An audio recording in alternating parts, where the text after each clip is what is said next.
Doubles Classic from the Saratoga Lanes in San Jose, California.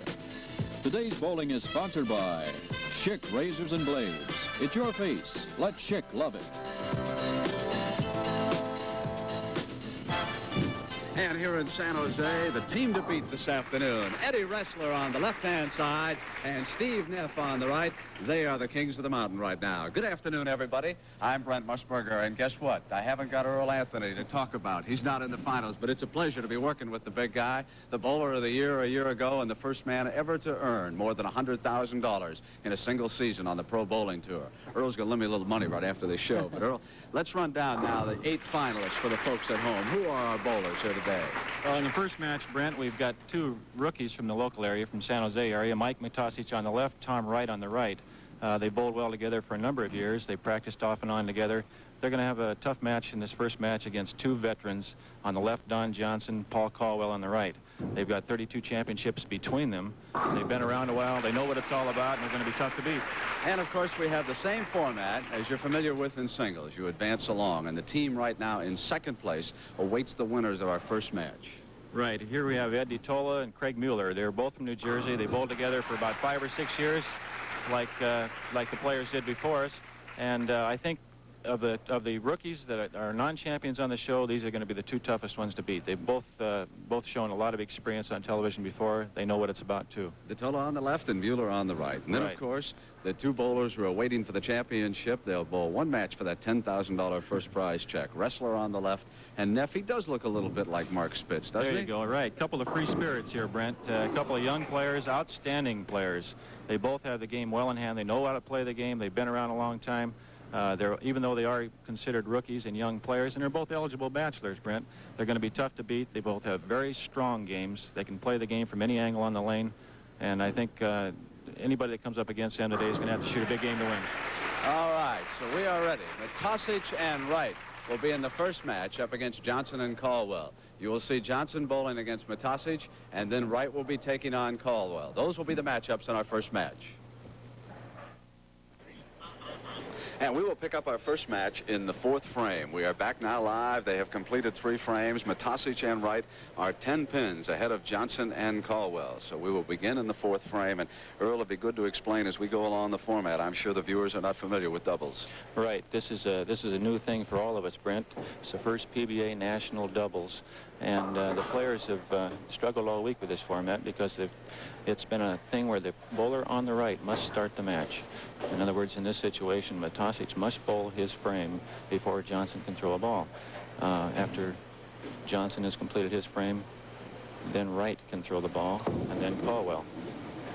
And Mike Matosich needed only 1 ball in his 4th frame. And remember now, we are live, and we are in the 4th frame. And here's the veteran Don Johnson. You've seen him many times. Don is an outstanding player. He's been around for a number of years, 24 championships. And immediately he's got the groove, and we start off with a couple of back-to-back strikes. Matosich's teammate, also wearing the green, Tom Wright. Paul Colwell is there in the red. He is teamed up with Don Johnson. This is doubles, and you are watching it live. As I mentioned in the opening, Brent, Tom and Mike Matosich here have bowled together for quite a while. And they both know how the other player feels in different situations. This helps to be a good doubles team. You have to understand your player's feelings at times. That's a tough shot there. It's a good chance for Johnson and Colwell to get back into this match right now. And they do. Paul Colwell left an open frame with his first frame, but since then he has settled down. Myers probably will take the safe way out. No, he was going to try to slash one over from the side and wound up missing them both. Very tough conversion. The center of the lane seemed to be a little slicker, and the players are having trouble getting the spares on the corner pins. There's been a lot of spares missed this week, Brent, on the corners, the 10-pin, 7-pin, things like this. They've had trouble getting the ball to react the way they want to. Sometimes it hooks early, goes in front of the corner pin. Other times it'll skid off into the channel. Makes for the players to be a little tentative when they're shooting those corner pins. A little cautious. A couple of the other finalists warming up on the side. That was the noise you heard as Johnson goes to try to back up his strikes. Oh, fine shot. Very fine shot, Brent. This is what makes this team so tough. Paul Colwell and Don Johnson, with the experience they have, when it gets down to those last few frames, they're going to be tough to beat because they know what it's like under pressure. That's the advantage they have on the other team they're bowling now. Mike Matosich with a big miss this time. Who has the choice of the matchups? Was it Johnson who selected Matosich or the other way around? I think what they really were thinking about, Brent, when they made the matchups, not who they were going to bowl against in this match so much as really what lane they wanted to finish on. And I think by Johnson taking the starting lane on the right, they felt that they could finish better on the left, stronger. They felt that they would have a better shot on the left-hand lane in the 10th frame when they needed those strikes. Matosich and Wright have left back-to-back open frames. Remember, this is doubles now. Paul Colwell and Don Johnson are teammates. This is a big shot, Brent, right here. Get him way out front. Put the pressure on the kids. Looks good. And they do put the pressure on. In the last 3 frames, Johnson and Colwell have 4 strikes. Here's Wright. Well, he came right back with him. That was a big strike right there. Right. You need that. That's something to work on. That was a key shot, really. They could be... Got a slow motion shot. You can get a good look at how the ball reacts into the pins, kicks the 10 pin out of the corner. It's a good, strong, rolling ball by Tom Wright.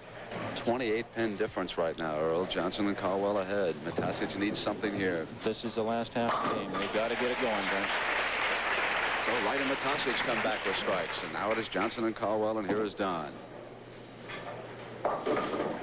35 years old. He stayed in great shape, hasn't he?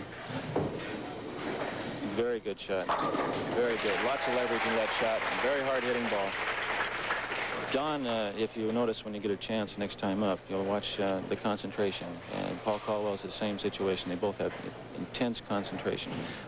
Now, here we are with Tom Wright. He must have this strike.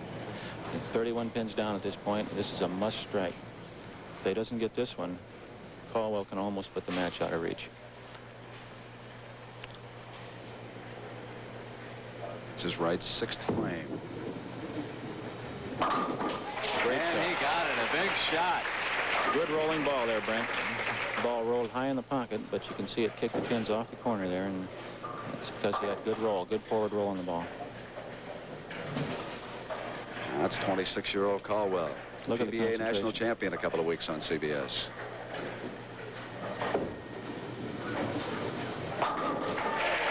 Well, they have found the groove, haven't they? They definitely have found it.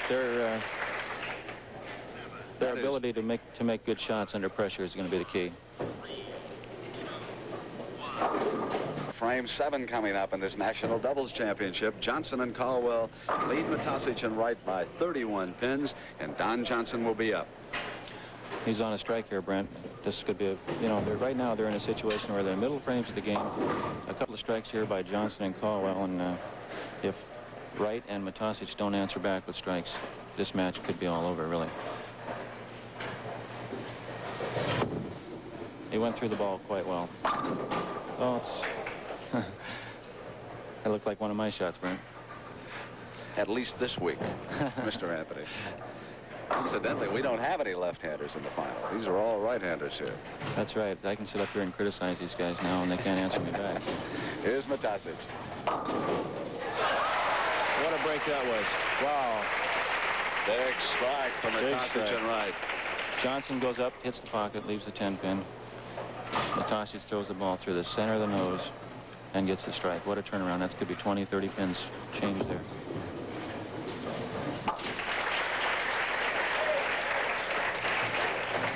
Seventh frame now for Colwell, who will be up, and Wright is standing alongside of him, prepared. Colwell has a tendency, Brent, when he gets into the latter part of the game, and he needs strikes, which he does now. He needs strikes to crouch lower and lower on the approach. If you watch his knees, he gets lower and lower. See, he's getting down lower and lower. gets him more leverage. He does it unconsciously, but it does actually give him more leverage, more legs into the shot. Worked that time, Earl. Just what he needed. Got down real Outstanding. low. I don't think there are any two players on the tour that are tougher under pressure than Paul Colwell and Don Johnson. And don't forget, right after this, more live action, the Grand Slam of tennis, Nastasi and Orantes. It's Tom Wright here live at the National Doubles Championship. Oh, almost. Couldn't get luck all the way. 2 breaks for the same team in one frame would have been asking a little too much, I think. Mike threw that one high on the head pin and carried it. Tom did just the opposite. He barely got to the head pin. Had a chance for the wall shot, the pin action. Didn't quite get it. Oops, watch it. Oh. Tom Wright with a delivery problem. Left an open frame. Brent, I think what's happening right now is that the experience is showing. The players that have been here before, they've been on television, Paul and Don, many times. Tom and Mike, this is a new experience for both of them, really, and it shows in their performance right now. They're a little short at the foul line. They're not really getting through the shot the way they normally do. Like right there, Mike kind of dropped the shot. Even so, it's a good shot, but he didn't really get through the ball the way he normally has been throughout the doubles play. Both of them are trying to help the ball a little more than they normally would instead of going through with a nice, firm stroke. And that's just nerves. You know, your feet get a little fast, and you try to help the ball a little more than you should. Whereas the other players, through experience, they go through the ball and make good shots.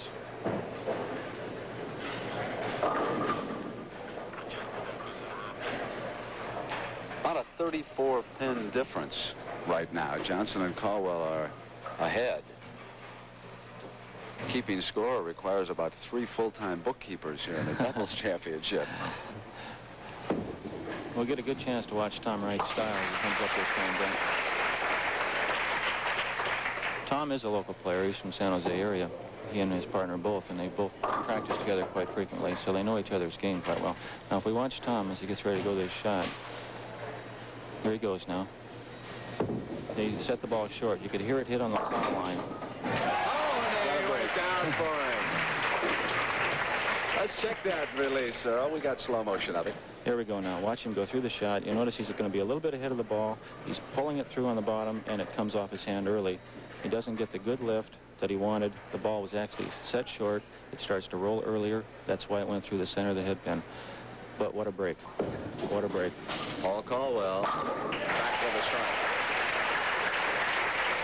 Very tough players. That is 5 strikes in a row for Colwell. These guys make me nervous just watching them, Brent. When I watch Paul Colwell get up there in a clutch situation, I get nervous watching him. He's always tough. He's having a good summer, isn't he, Earl? Outstanding. Won the PBA Nationals on CBS television 2 weeks ago in that pressure situation where he threw that ball in the gutter.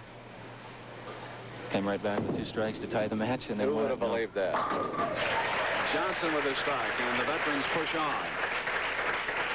Eddie DiTolla and Craig Mueller will be the team coming out to face the winners of this match.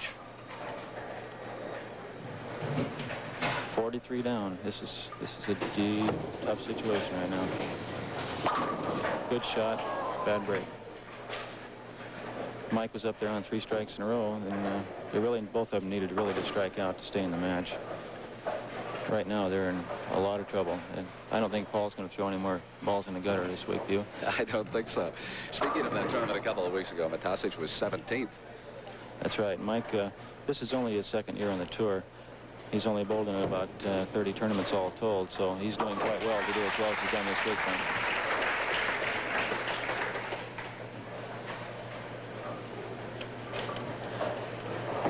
See if Colwell can get 6 strikes in a row. Once he gets lined up, he might strike forever, Brent.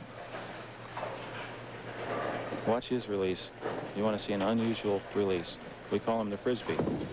He throws the ball like you would throw a Frisbee if you're playing catch with one of those things.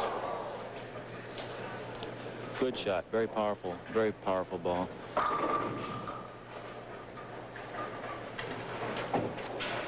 Now, Tommy Wright's young. He'll be around a long time. Only 23 years old. Got to give them credit, both these players, Tom and Mike, for such an outstanding tournament.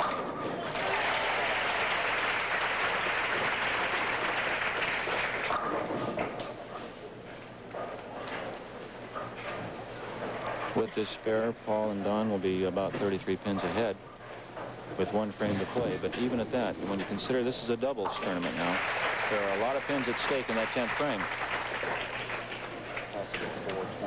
There are the alternates looking on, Earl. Right. This is a good friend of mine, Bill Spigner, sitting there, and he's on the right.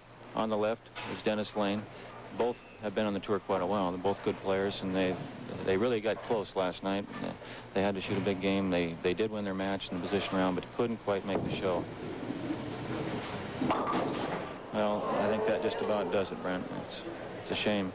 They bowled so well all week. I was kind of hoping to see if they could stand up to it for a while. With the pressure that these two veterans can put on, I'll tell you, it's like I said, it makes me nervous watching them. Don Johnson with 18 300 games. You bet he's faced pressure before. Powerful, powerful delivery. I talked to Don earlier before the match, and he said he'd gone back to an old style, his old release. In other words, he's cupping the ball more. He's getting more revolutions, more spin on the ball. He couldn't do that in the last couple of years because it hurt his wrist, Brent, but now he's switched back to that, and he feels that it's going to really help his game over the next couple of years. Get back into that kind of style, he thinks he's going to be a winner again. Earl, he flatly predicted they were going to win this today to me before they got started here this morning. He was the first bowler out warming up. The way they're throwing the ball, Brent, I wouldn't be surprised. Not at all. They got the experience, like I've said so many times already, and they're going against another rookie team the next match, Craig Mueller and Ed DiTolla. They've had some television experience, but not nearly as much experience as Don and Paul have had. So I really don't see them winning easily. I think to beat Don and Paul, it's going to take a high score, somewhere in the 480, 490 bracket. Johnson and Colwell, the winners here in our first match. And so in the second match of this PBA Doubles Championship, they will be bowling against Eddie DiTolla and Craig Mueller. That match will be coming up in a moment. And we'll be back with more bowling action from the Saratoga Lanes in San Jose, California, after this word from your local. Back live in San Jose, a marvelous 461 game for the team of Johnson and Colwell. They advance 393 for Matosich and Wright. Did Johnson miss the pocket at all in that first match, Earl? Brent, we were just looking that over, and he never missed the pocket at any time. It's amazing. Don is, if he had carried the corner pins, we might have saw 300. That would have been something, wouldn't it? Sure would. Closed out with those 3 strikes. Colwell with a spare of the night, and then back-to-back strikes. So a tremendous performance by the two veterans, and they advance on in the tournament now, and they're matched up against the two other youngsters that Earl Anthony was telling you about, Eddie DiTolla and Craig Mueller. In fact, I want to correct a mistake. I think I've been calling him Mueller. It is Mueller. Yeah, but I'll tell you, Brent, I've been calling him Mueller for years, and I just found out that he likes to be called Mueller, and he's never told me that. That shows I've known the guy for 5, 6 years, and maybe it's because I always say Craig instead of Mueller. Mueller, got to get that right.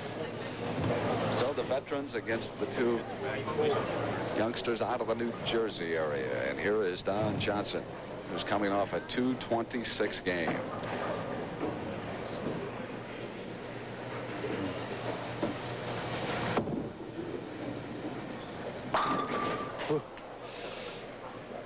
That's the one pin that has given him the problem so far. Right. This ball's hitting very hard, Brent, and it's the pins are just flying out of there. It's just crunching the pins. Eddie DiTolla.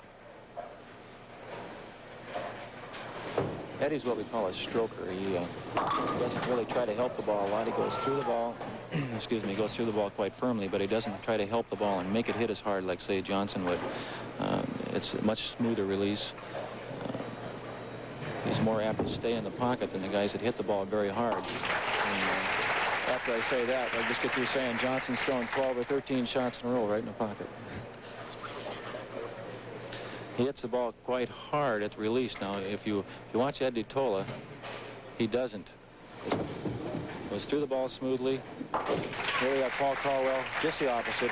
We have two players in the same team, Don Johnson and Paul Colwell, who both hit the ball quite hard. If you watch at the bottom of their swing now, Paul Colwell's hand will come through very fast to get the ball out in front of him on the lane, coming around the side of the ball. This makes for a lot of hitting power on the back end. Very, very hard driving ball. There it is. Watch. Boom. Got that ball, I think, a little bit inside of what he wanted to get it, Brent. Caught the oil a little bit, fell back, but it still had plenty on it. That's that extra hitting power. That's that driving force that you get from that hard hitting release at the end. Craig Mueller, very fast at the foul line. He hits the ball hard. This week, all week long, Brent, it's been a tournament where the hard-hitting balls have dominated the tournament. Take a look at Mueller again in slow motion, Earl. Watch him come through this ball at the bottom now. Come around the side, very hard. See his hand on the side of the ball. Very unorthodox, very fast at the foul line. Notice his sliding leg is a little bit sideways, but he gets plenty of hitting power on the back end. There's a stroke shot. Doesn't hit. A little too much oil today, I think, for the angle that Ed's playing. He might have to make an adjustment, move out a little bit, a little more angle into the pin so he doesn't have that deflection in the pin area that that ball had right there. Look at that driving ball there. Oh, cut right through the pins. Don got I think just a little bit slow at that shot, pulled the ball a little bit through at the bottom, tried to help it a little more than was necessary, thinking probably in his own mind, I know how I'd feel, thinking about those corner pins, trying to make sure it carries, trying to make it do something. And, you know, with his experience, right away, as soon as he let go of the ball, I'm sure he was thinking, why did I do that? You know, next time he won't do that. He'll go through the shot much better. Just tried to help it too much. Starting to hook a little early. Nice try. Real nice try. You'll notice, Brent, Don will switch balls for his spare shots. Now, the reason he does that is the ball that he's using for a strike ball has a little softer shell. That ball will get more traction on the lane and hit the pins harder, but it also will hook more. He'll switch to that silver-colored ball because it has a harder shell. He can skid it farther and be more accurate on his spare shots. That's the reason he switches balls. Look at this. Wow.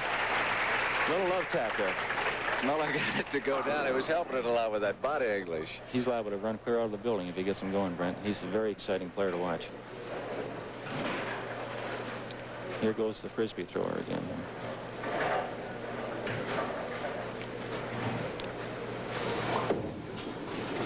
A lot of drive. Look at that. Oh, come on. Johnson left the 10-pin 3 times. Colwell has left it now here in the second match, and of course the championship will be coming up. Neff and Ressler warming up off to the side. I think the key to this match, Brent, is going to be whether Ed DiTolla can get something going, carry the corner pins. He's going to have to help his partner here. He's going to have to make an adjustment, I think. He's going to have to get a little more angle to the pocket in order to carry, because his ball isn't going to drive like it did yesterday and the day before.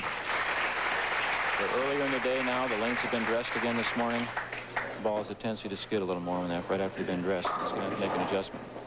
Through a couple of frames, an 11-pin difference. DiTolla and Mueller ahead. Johnson is up.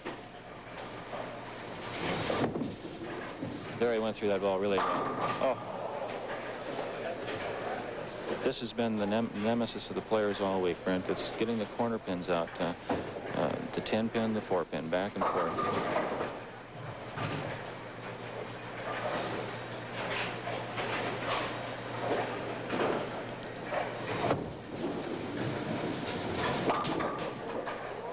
I think he tried to make an adjustment there and went through the middle of the head pin because he moved too far out.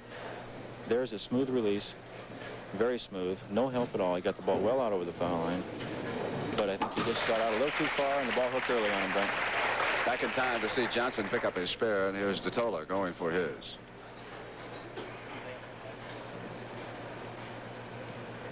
Tough spare. This has been the toughest spare the players have had all week, Brent. Tendency for the ball to skid by the 3-pin or hook in front and take the 3-pin only. Very good. Excellent coverage.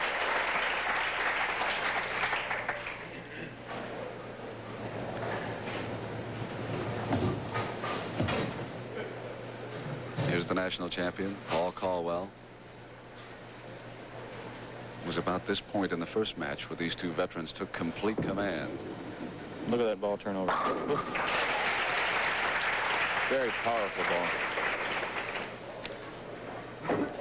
Look at the arm swing now. It's straight back. Comes right back through inside. Very strong. Inside. Look at that wrist action.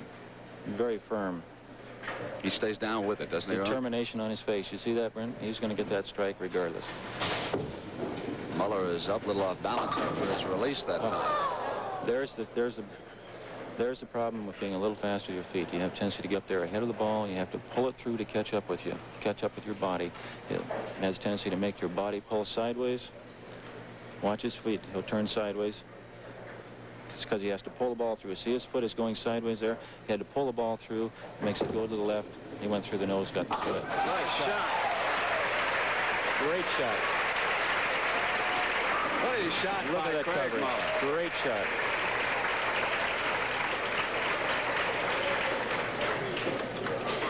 Nastasi-Arante should be a marvelous match coming up next live on CBS. You're taking a look at our situation here in the semifinal match. PBA National Doubles Championship, a 9-pin difference. Johnson and Colwell trailing Mueller and DiTolla right now. And we are in the 4th frame, and you are watching the action live. Eddie DiTolla is the bowler. Smooth stroke and easy head.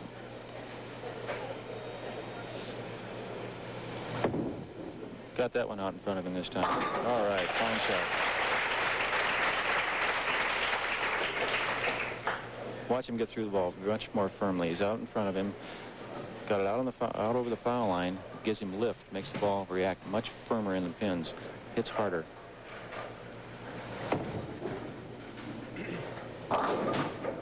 Johnson wasn't too pleased with that shot upon its release.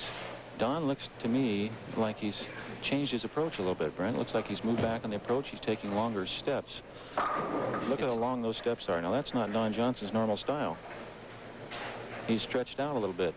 I wonder if it could be because he's trying to get a little lower at the foul line and get a little more follow-through. This is a tough spare. Hook. Oh, made it. Even at that, Earl, I have noticed that his strides are longer than, say, well, someone like yourself. Yes, he has a tendency to take long steps anyway, Brent. I have a tendency to take short steps. To me, by the length of your steps, it will change your arm swing length and create a different roll on the ball.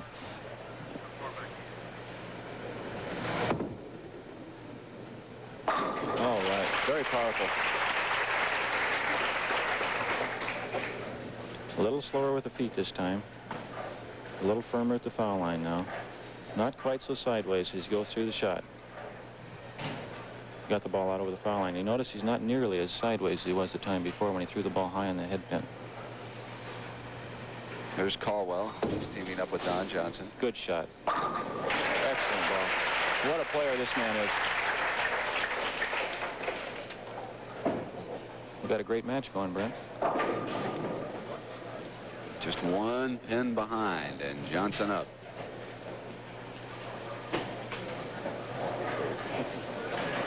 Don's going to have to get something going here soon, Brent.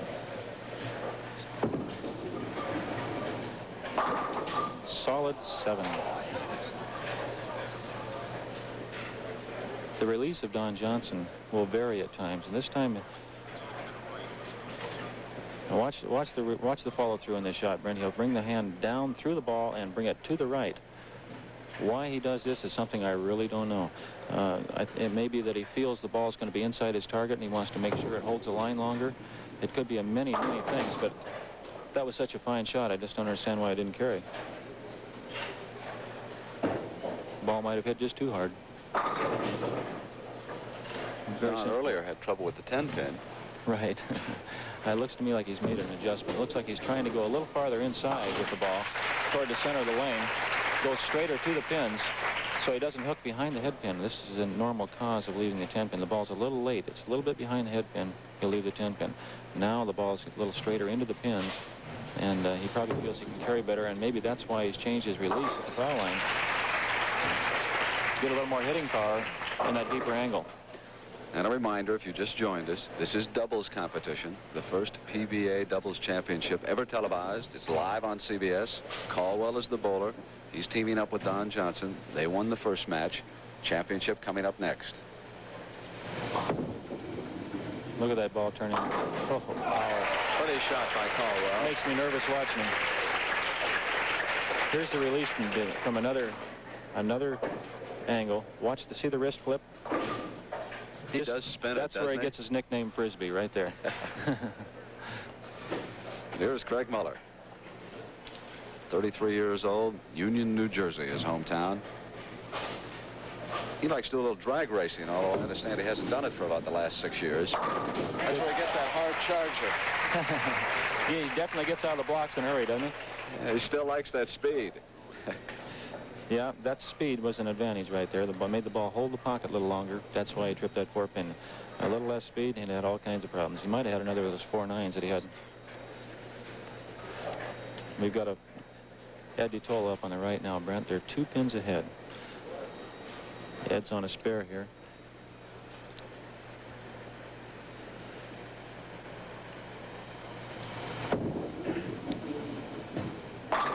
Fine shot. I think Ed's going to be somebody to reckon with in the last half of this match, Brent. He's starting to get through the ball better. I think maybe a little opening jitters, you know, and hasn't been on television for quite a while. There it is. So finally, Don Johnson gets a strike ball to work here in the second match, and he's pleased about it. Look at that long sweeping follow through now. Good extension. Went through the ball very well. Don is a classic at releasing the ball firmly and consistently. Always with a lot of hitting power in the back end. Craig Mueller now, he's on a double. You're running it out. He's there. He knew it. As soon as you let go of it, Brent, he knew it was there. Craig gets another strike. He might run clear out of the building, Brent. He was about halfway out that time. So we got a good crowd here at San Jose. A little tough getting through them. That's right.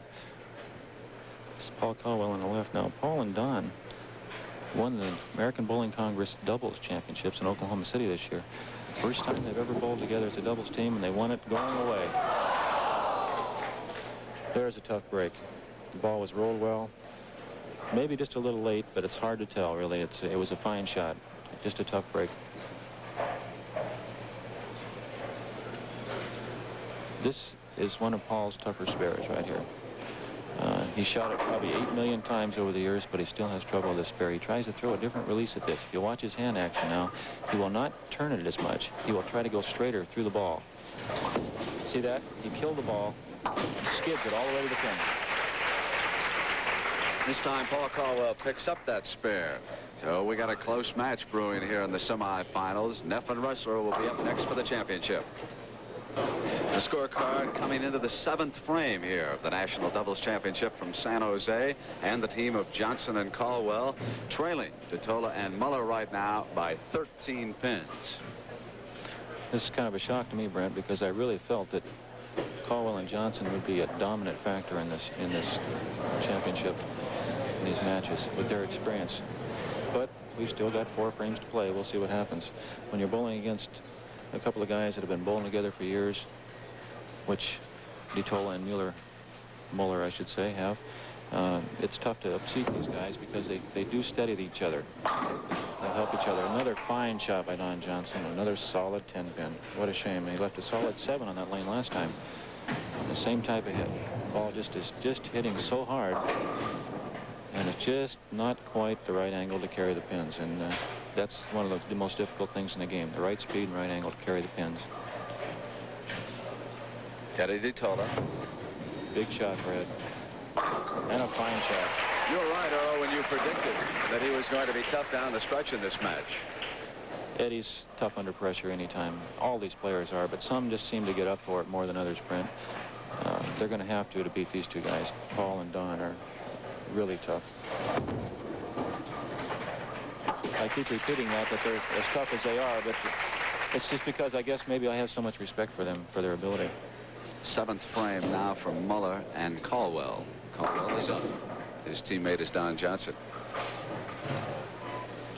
So here's the PBA national champion. Paul knows right now they've got to get it going. They're running out of frames fast. Eddie DiTolla just getting a double. Craig Mueller is on 3 in a row. They haven't got a strike working for him right now, Brent. Went through the ball well. Good shot. Big strike for that team. You have to get one to get two. You have to have that first strike in order to get a double, and that's what Paul just did. He got that one to work on.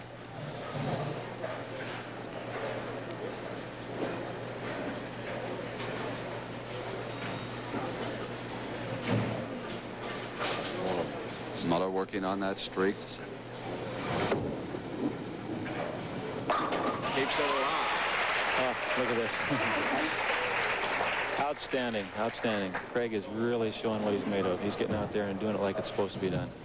He says, I'm out here to win, whether you guys like it or not. Here I come.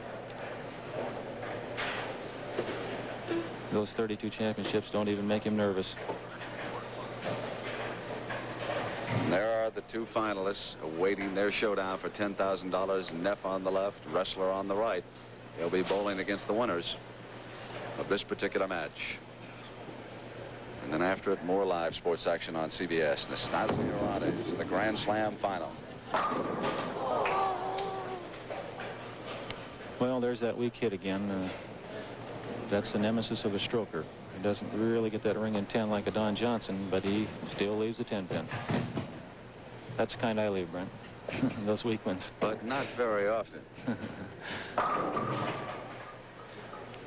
That would have been a very, very big strike. Now that, there's Johnson jumping on the chance to get back in the match. Don Johnson is bowling very well, really. His scores don't show it. He's had a solid 10, a solid 7. Colwell's had a couple of solid 10s. Colwell could have the first 7 strikes quite easily. Hold on, Ed. Oh, there's that corner pin we were talking about earlier, Brent. All the players have struggled with this week. The ball skids out if it gets to the edge, doesn't hook back. If they play that skidding area, the ball will hook early and go in front of it. So the corner pins have been really tough this week. Anything that you have to shoot cross lane has been a tough spare here.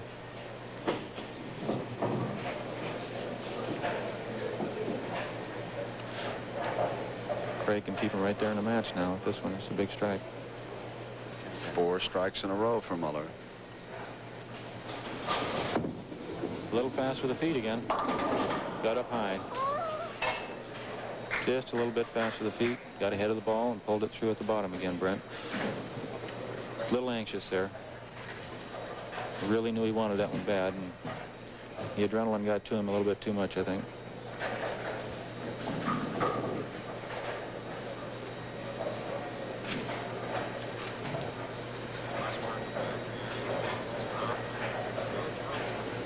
Don Johnson looking on intently. Look at that studied concentration. He's trying to figure out what he's going to do in that right-hand lane, Brent. He's bowled well the last 3 or 4 balls in that lane and hasn't got a strike. He knows he has to get it going.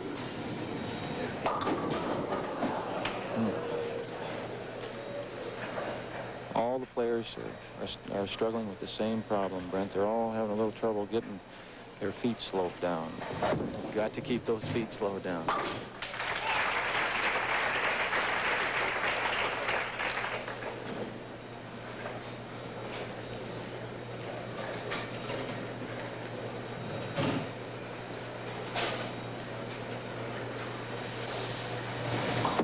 With the spare here by Paul, it's an 18-pin deficit for Johnson and Colwell. They're 18 pins behind right now with 2 frames to play.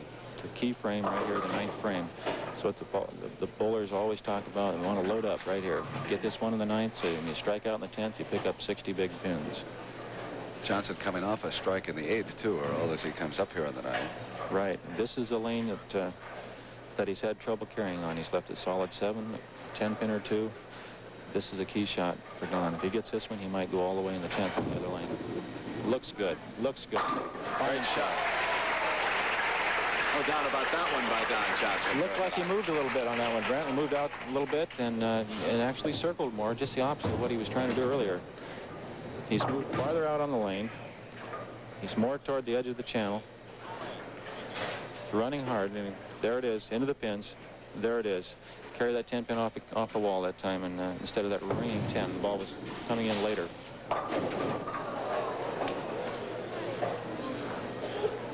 DiTolla has lost that stroke that he had about 2 frames ago. Eddie's been having a little trouble in that left-hand approach. He's been sticking, he's been getting up on his toe a little bit, and I think it's probably made him a little cautious over there. He had a little trouble earlier in the match sticking on the approach, and it's made him a little cautious that he might foul or something of this nature, and right now something like that would just destroy their team. So he might be a little careful right now, and that's a problem. Then, of course, you know, he had trouble that 10-pin last time. It's not an easy spare. Oh, wow. For a moment, I thought he was going to encounter the same problem that time. I think Ed did, too. He was holding on to his stomach there like his heart was giving him a little butterfly. And the ball just wants to keep right on going when it gets over there.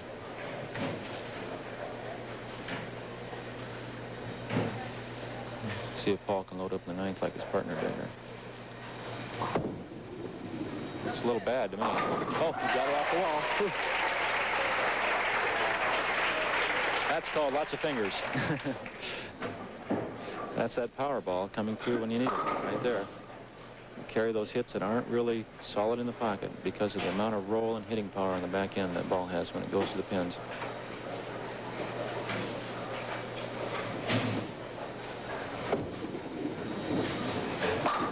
Oh, my. If we get a chance to see this shot again, you're going to see Craig Mueller's elbow come around the ball. See there? Around the side of the ball. He got over the top, and the ball had no hitting power on the back. So he leaves an open frame. That was disaster. Right now, the situation, Ed DiTolla on a spare. He'll be bowling on the right lane on the 10th frame first. His partner has an open frame in the 9th. Johnson and Colwell both on strikes. They're both finishing on a good lane for Johnson and Colwell, a tough lane for DiTolla. 4-pin. Johnson can really put him in a hurting position right now. If he can get 2 strikes in the 10th, then he has been really throwing the ball well in the left lane. It's a good chance he'll strike out and really put Craig Mueller in a spot. He's running it out. Oh. Now we've really got some excitement. 2 fine shots. Both players made good shots. Both got wrapped. They both left the 4-pin. It's going to come down to the anchor man. And it's going to be exciting.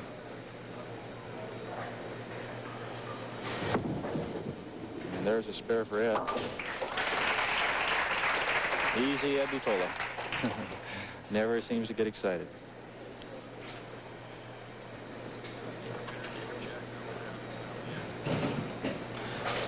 With this spare by Don Johnson, which I'm sure he'll make, like that, we'll have a 5-pin advantage for Johnson and Colwell.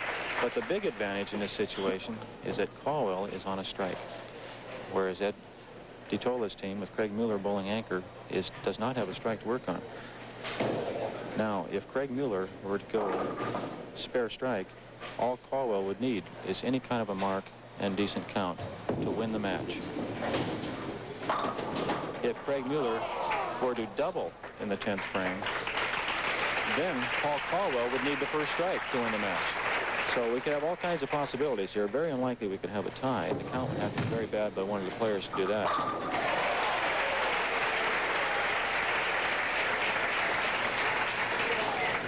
Okay, here we go.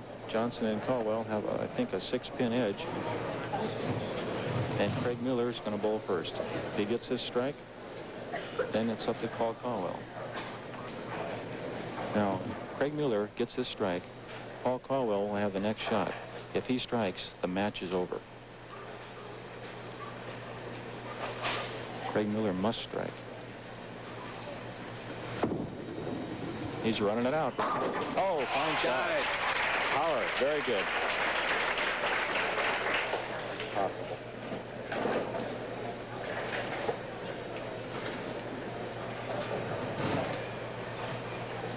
Paul Colwell on a strike in the 9th frame. This could win the match.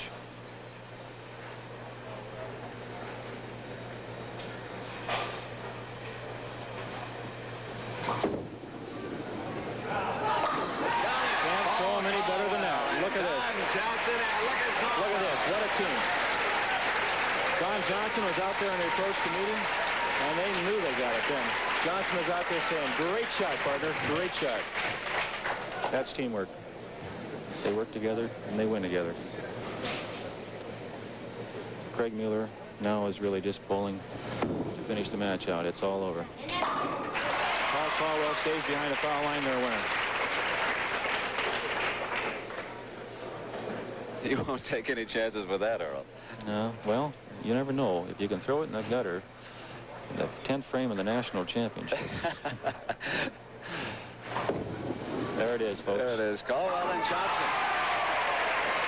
go on to bowl for the championship. They come all the way, haven't they?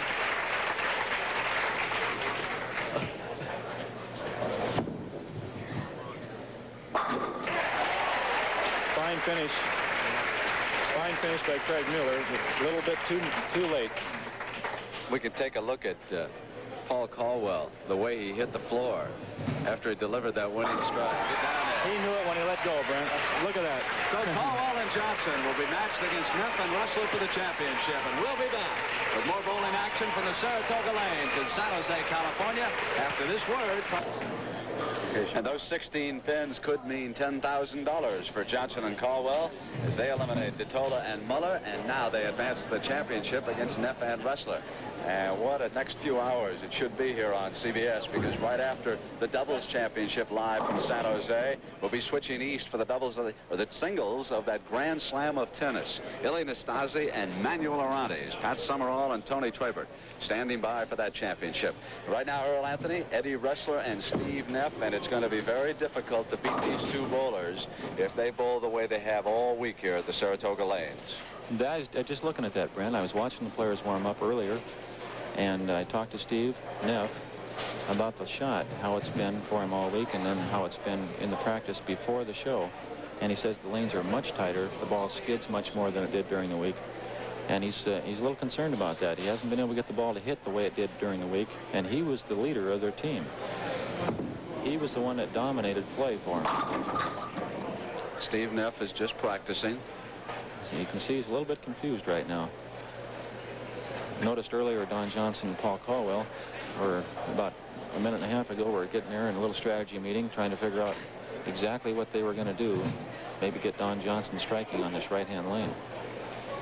Johnson is a pro down in Las Vegas, and in a couple of weeks, CBS will be down there for a best ball championship. That'll be something new like you're watching here this afternoon with this live coverage of this PBA National Doubles Championship. $10,000 the first prize, $5,000 a man. Johnson ready to go to work. Now here we go for the championship. Here it comes. They must have discovered something back there, Brent, and I talked. That was a fine shot. This is going to be one exciting match. I can feel it already. I'm getting nervous. My hands are starting to sweat a little bit. Neff is 28 years old, out of Sarasota, Florida.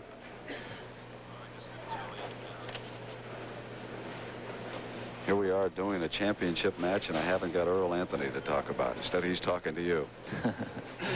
Well, it was one of those weeks, Brent. Just my partner and I just struggled all week long. Never really could get anything going, so I don't know. Maybe I'm not a doubles player. What's it going to be? There's that oil. The ball never really went into that good roll that he's had all week long. Never got up to the head pin. Steve's a little tentative right now. He looks a little cautious, like he's not really sure how the ball's going to react for him. He went through the shot well, got the ball out over the foul line, and he was firm with the shot, but it really never got up there. He's going to have to make some adjustments. That's the trouble with coming into the championship match and waiting an hour before that match. The lanes change.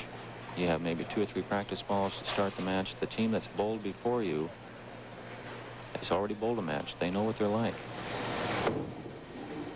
These guys got to line up fast or they're going to be in trouble.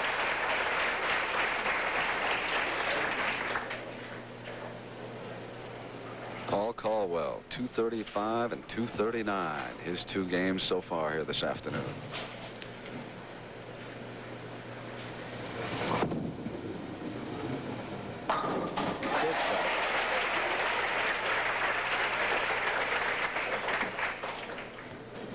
Look at him come around. Watch the wrist action. See that? That's a very unusual. It's the only player I've ever seen throw the ball that way. Comes through the ball with his wrist cocked, and then right at the bottom, he kind of flips it like he would a frisbee. That's why he gets that nickname, the frisbee. But it's such an unusual release. I don't understand how he can keep the speed control that he does and stay in the pocket as well as he does. It takes a special person to be able to do that. Eddie Ressler. Looks like he dropped it a little bit. The ball didn't get up. He didn't get the ball out in front of him. Here's a good look at Eddie's release now. Eddie has very slow footwork. It looks like he dropped the ball, like he just lost it. Maybe it's just opening jitters. Yes, he did. He lost.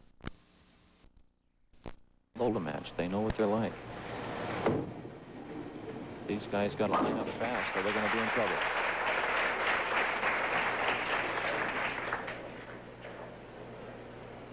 Paul Colwell, 235 and 239. His 2 games so far here this afternoon.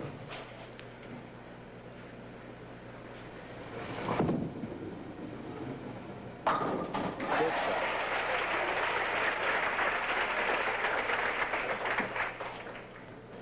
Look at him come around. Watch the wrist action. See that? That's a very unusual. It's the only player I've ever seen throw the ball that way. Comes through the ball with his wrist cocked, and then right at the bottom, he kind of flips it like he would a frisbee. That's why he gets that nickname, the frisbee. But it's such an unusual release. I don't understand how he can keep the speed control that he does and stay in the pocket as well as he does. It takes a special person to be able to do that. Eddie Ressler. Looks like he dropped it a little bit. The ball didn't get up. He didn't get the ball out in front of him. Here's a good look at Eddie's release now. Eddie has very slow footwork. It looks like he dropped the ball, like he just lost it. Maybe it's just opening jitters. Yes, he did. He lost the ball off his hand. It didn't get out over the foul line like he'd like it to, and the ball didn't get up. Eddie didn't shoot under 200 in this tournament until his 24th game. Weeks average 218.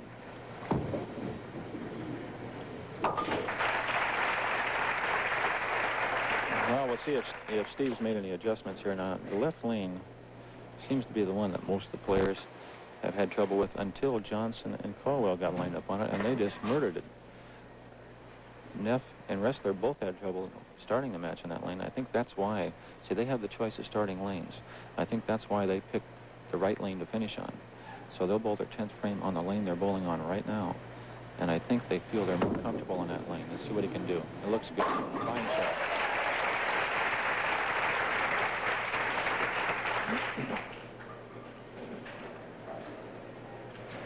Doing our stats for us this week, Norm Myers, and Norm and his partner, Danny Roach, finished 9th in the doubles. They had a good week. Don Johnson's found his spot here for the championship.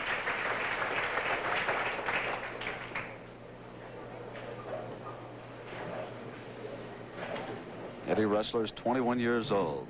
Allentown, Pennsylvania. You talk about bowlers with a future, Earl. 21 years old. 21 years old. He's the youngest player ever to win the ABC American Bowling Congress Masters Championship. He won that at age of 20. I don't even remember 20 years. That's a long time ago. Whoops. I think they're being a little careful there. See, he's a little short with the shot again. A little short. The ball really didn't get out over the foul line. That's not Eddie's style. He's normally getting the ball out in front of him, and he wants that ball to drive on the back end. He wants to get that 5-pin out of there. He's got to get it out on the lane. Like that. Well, he must have an extremely strong wrist to be able to snap it like that. He has strong everything. Paul is a very husky, strong young man. He has strong legs, strong arms, strong shoulders. And he's built like kind of like a fullback, you know. Very strong, and he can get through the ball. He can throw it like most guys would throw a ping-pong ball, you know. And Colwell and Johnson up by those 21 pins that you see reflected on your screen. Well, let's see if Johnson can do it again on this lane that he struggled with all through the tournament. If he gets lined up on this lane, it's bye-bye.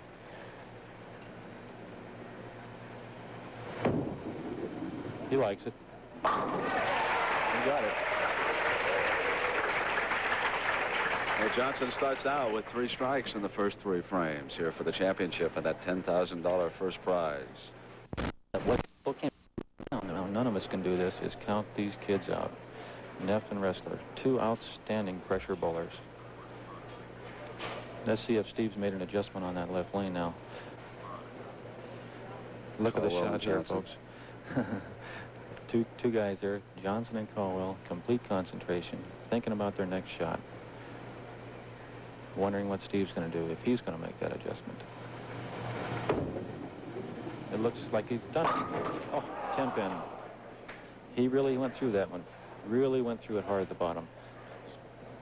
The ball's coming hard at the end, but it's too late. It's behind the head pin.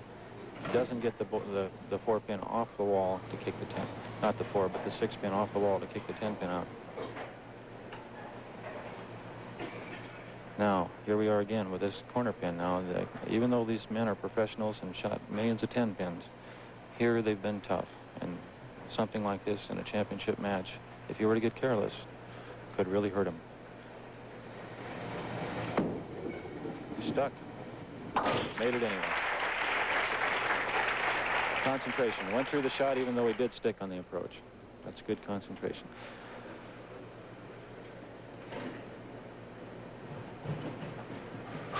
Paul's starting to get down into that crouch now. I think he can sense victory. He's getting down lower and lower, and he's going to go after those strikes. Looking for 3 in a row. He's got it. What a way to start. What a way to start. You're right, Brent. Can't do it any better than that.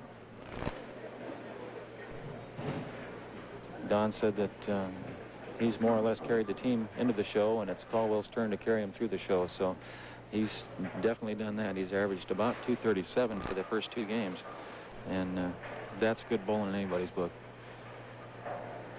Eddie has to get something going here. They're going to be so far down, they'll never see him again. That left lane again. Neither one of them has been able to get the ball to react the way they want to. They can't quite get it up to the head pin. Now, Eddie did go through that shot well. He got the ball out in front of him, got good roll on it, but it just never really got up to the head pin. Another thing, Brent, that we've noticed is that both Eddie and Steve are playing an outside line right now, and all week long they've been playing inside. They've been around that 3rd arrow or deeper.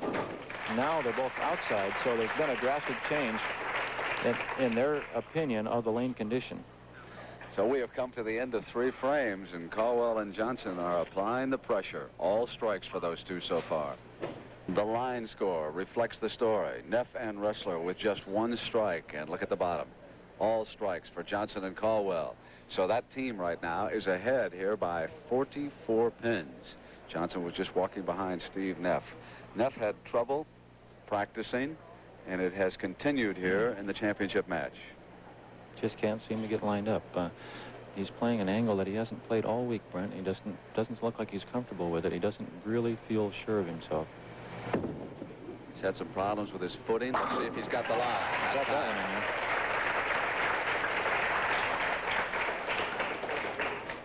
Don Johnson on the left, going for his 25th PBA championship.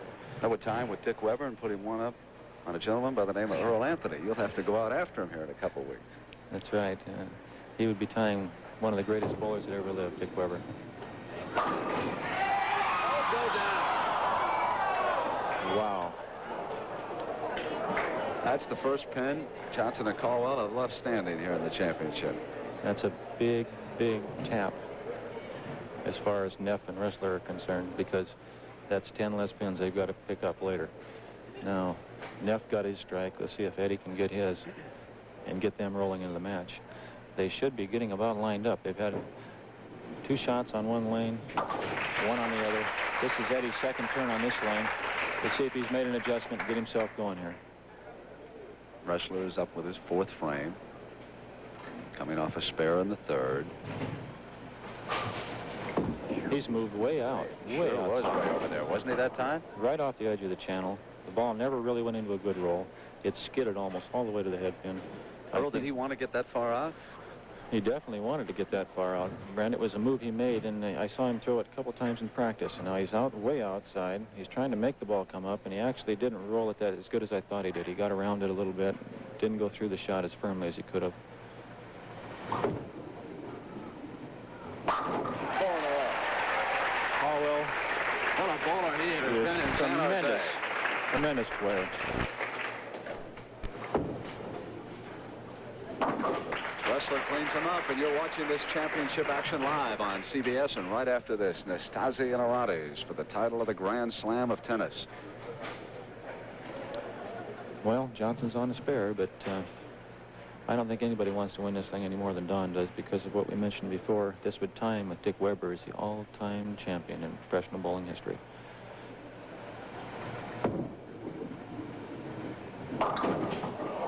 Wow. It really didn't look that bad when he went through the shot. The ball just started hooking and it never stopped. It's cutting right through the pins, right through the middle of the head pin. And leaves the force 7-10. Tough spare. Virtually impossible to make. Takes a tremendous shot to make this spare. Slide that 4 across into the 10. Here goes Steve Neff trying for the double. Get his team moving. Very important shot. This could be a swing of 20, 30 pins right here. He really hit it hard. It didn't do anything. It looked like he might have been out of time on that shot, Brent. I'm not really sure, but at the foul line, it looked like he was out of time and like he tried to really help the ball. He was just a little bit ahead of the ball, I think. And here's Don Johnson for the spare. No way. Now, Steve looked like he got up there a little bit ahead of the ball, tried to help it a little bit too much, and the ball never really went into a roll again. Now, I don't understand this because both players all week long have been stroking the ball so well. And now they look like they're pressing a little bit, trying to help the ball, trying to make it do unnatural things. That's trouble. Made it. Whew. Good cover. It looks like Steve is coming up at the foul line. He normally does come up a little bit, but it looked like he really is trying to make the ball hit instead of just going through the shot and going maybe a tighter line to the pins, to the pocket. He's trying to make the ball do something that it won't do on the lane condition. Colwell for 5 in a row. And he got it. Power. All strikes so far for Paul Colwell. Paul has definitely been the dominant factor in the matches on TV today, Brent.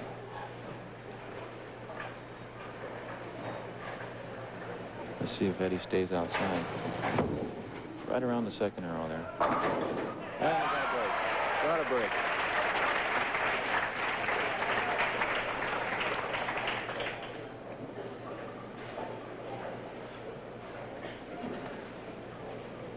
Ressler and Steve Neff assumed the lead in this championship 3 days ago.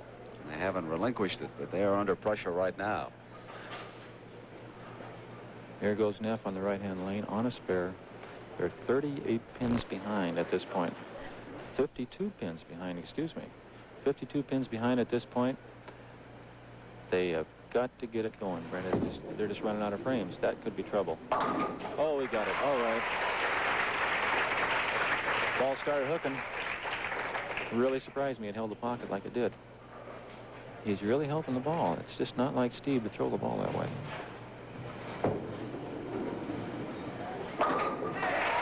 Johnson with the strike.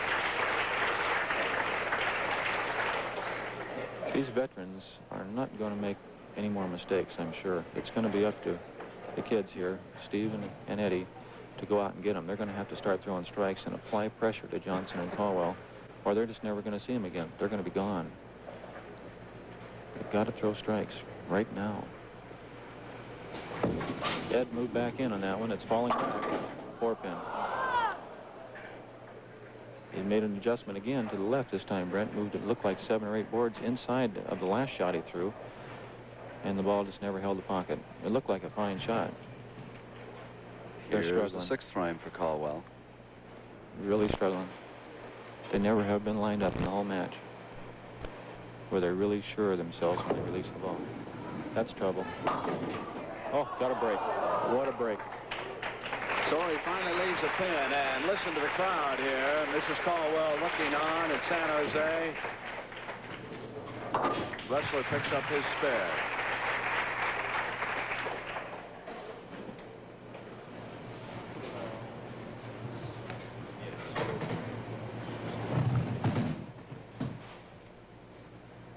With this spare, Paul and Don, 51-pin advantage.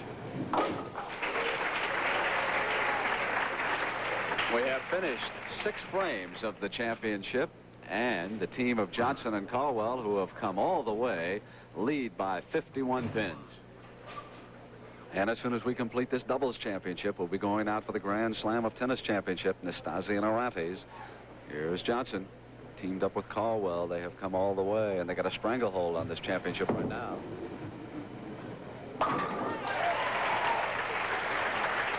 Don Johnson for a double. Every strike they get now just makes it that much easier toward the end because they're really getting out front. 51 pins ahead. Earl, I know how much you enjoy golf, too, and next Saturday on CBS, the Westchester Classic. Oh, I love golf. I wish I had time to play a little more, but I don't.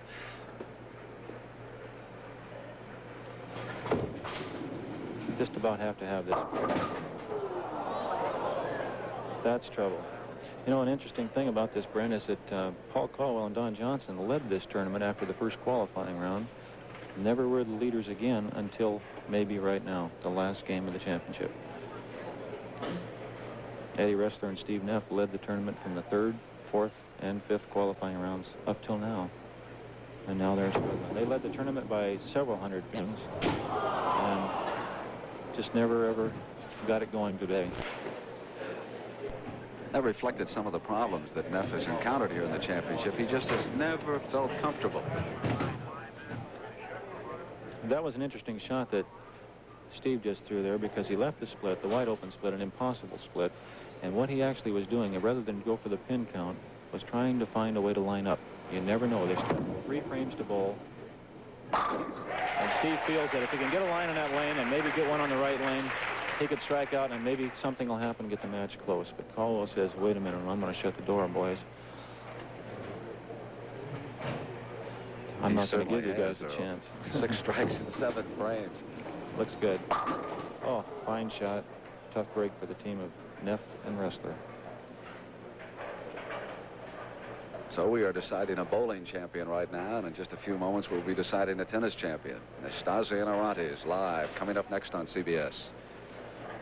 Anything can happen in this game, folks, so don't go away. Eddie knows that. He's going to be very careful and make this fair. He knows that Steve might get something going, and he might get something going, and it could go really bad for Johnson and Colwell. Anything can happen. There's still a lot of pins to be picked up when it's a doubles match. They just haven't found their strike ball in this match, have they, Earl? No, they haven't. It's a shame to bowl as well as they have all week long and never even get close in the championship match. There's a fine shot. He moved back inside with that one. That's basically the shot he's played throughout the week. And not knowing what the lanes are like out there myself, on the right side, being left-handed, I don't know why he made the moves he did make, but he did make some drastic moves during this match and during the practice session before this championship match, and never ever even came close. All of a sudden he moved back into the angle that he's been playing throughout the week, the angle that Colwell and Johnson have played all through this television format finals and done quite well. I don't understand why he moved out. He must have had his reasons. Evidently the ball was not hitting as well as he thought it should. Spare in the 8th frame for Johnson. See what Eddie can do here. Good shot. Fine shot. Neff and Ressler put together strikes. Through 7, Paul Colwell with 6 strikes. They need some help real bad, Brent. Paul and Don are going to have to make some mistakes in order for Steve and Eddie to have a chance to win this championship. That's not a mistake. Colwell just has made very few mistakes throughout the afternoon.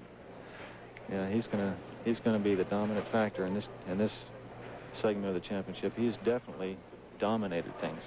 He's very seldom has he missed the pocket, especially the last 2 games. He's been shooting 10 pins and 4 pins, and that's about it. Watch his release on this spare, folks. If you want to see a different release for a 10-pin, he will flatten the ball out completely. Troublesome spot right now for him. Right. See that? He kills the ball. You can see the revolutions on the ball. He maybe got 2 or 3. You won't see the Frisbee shot. You'll see him almost go through the back of the ball. Just let it come off his hand. No help. The ball skids all the way across the lane. Doesn't want to hook the ball. He wants to throw it right at him. There's trouble. There is what Neff and Ressler need. They need mistakes from Johnson and Colwell. There's one. Now they have to throw the strikes. There's no room for error for Ressler and Neff. They must strike. 76 pins behind. He got it. Back-to-back strikes for Neff.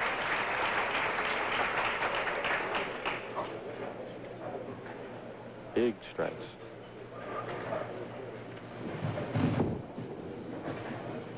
Nice call. Boy, he came close on that, Earl. Sure did. You can see the ball skidding off. He wants to keep his count because it's going to get close toward the 9th and 10th frames here as far as pin count goes. He can't afford to gamble and throw away those 2 pins.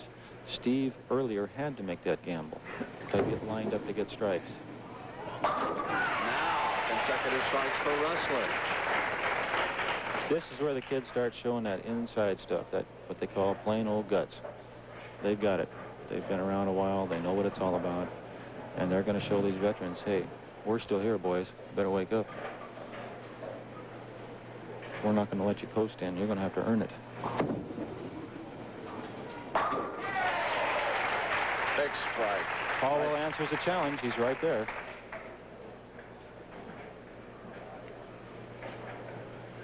Ressler and Neff, by striking out, could go out for a 436 team score. Johnson and Colwell could go out for 458, possibly. But many things can happen in the 10th frame, folks. This is Steve Neff now, and he must strike. He has no choice. It's either strike or go home early. He likes it. He likes it. And he's not going home early. Fine shot. Great champion responding under pressure. He's the U.S. Open champion last year, and he showed you why right there. Probably saying if I had just found that groove a little bit earlier. And here's Don Johnson.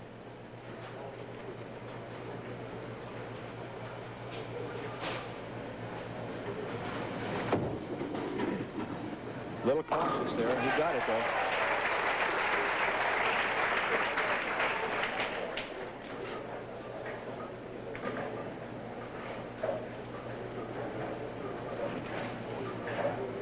Right now, the way the count is, everything equal going into this shot. We could even have a tie. That hurt. Right now, you can see the pressure involved for the doubles championship. It's coming down to Ressler and Colwell. Johnson and Neff will have completed their play. Right there, that helps Colwell a little bit. Johnson getting that double, but they're coming down to Ressler and Colwell, going heads up for the championship, really. And the pressure is really on. Ressler must strike out, and then he has to hope that Colwell makes a tremendous mistake to give him a chance to win the championship. But if Ressler doesn't strike, it's been a long week for second place. A lot of tremendous bowling in that second. That's a 208 for Johnson and a 203 for Neff. And here's Ressler, who came right to work. He got it. Now he's going to have to make... Colwell's got to pay attention. He really doesn't have too much to worry about here, Brent, but if he can just keep the ball in play, no gutter balls, just keep it in play, and I think they've got it pretty well locked up. Whenever he bowls, people will be forever saying no gutter balls by Paul Colwell. That's right. National champion who now is trying to back it up with a doubles championship. That's all he needed right there, really. He's just keep it in play, don't foul, and they've got the match won. So Paul Colwell and Don Johnson are our national doubles champions. 25th PBA title for Don 25th. Johnson. Ties him with Dick Weber and put him one ahead of this old man right here. Yes, but Earl Anthony will be back after it. I'll be trying again. So the $10,000 first prize check will go to Paul Colwell and Don Johnson. They won our PBA National Doubles title. Don Johnson and Paul Colwell, our national champions, 447 to 414 over Steve Neff and Eddie Ressler. And